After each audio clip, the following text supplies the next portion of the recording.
Bago natin umpisahan, huwag kalimutan mag-follow. Maraming salamat. Ang Bricoux line ay isang makasaysayang pamilya ng racing pigeons na pinagyaman ni Dr. Bricoux sa La Souterraine, Belgium.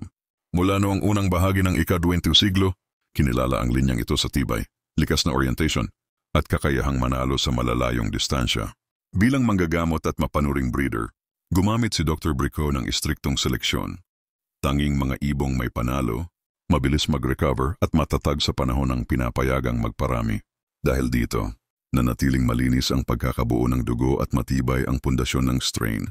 Naging mas kilala pa ang linyang ito matapos ang digmaan nang maikalat ang mga stock sa iba't ibang lofts sa Belgium at France. Sa kabila ng pagkakawatak, napanatili ng Bricoux ang reputasyon bilang distance-based na nagbibigay ng consistency sa matitinding laban. Sa mga karera nakakaunti ang nakakauwi. Madalas ay may Bricoux blood ang ilan sa mauunang tumama. Maraming modernong strain ang may halong dugong ito bilang pundasyon para sa endurance at mental toughness. Sa pagbabreed, itinuturing na pinakamahusay ang Bricoux bilang pangtibay o backbone ng isang linya.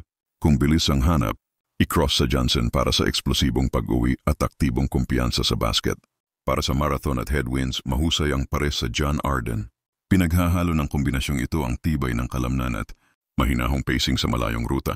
Kung middle distance ang target, subukin ang Fabry para sa regular na puntos sa 400-700 km. Marami ring gumagamit ng Van Rate o Koopman para sa dagdag na liksi at maagang pihit sa trap. Hindi lamang pag-pair ang sikreto, mahalaga rin ang sistema. Karaniwang nag-e-excel ang Bricoux sa loft na disiplinado ang training, sapat ang recovery at maingat ang feeding, high-fat mix bago long race, electrolytes pagkatapos at 2 araw na magaan bago ibalik sa routine.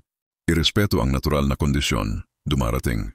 Ito sa forma kapag hindi minamadali at hindi sobra sa gamot. Piliin ang breeders ayon sa tunay na resulta.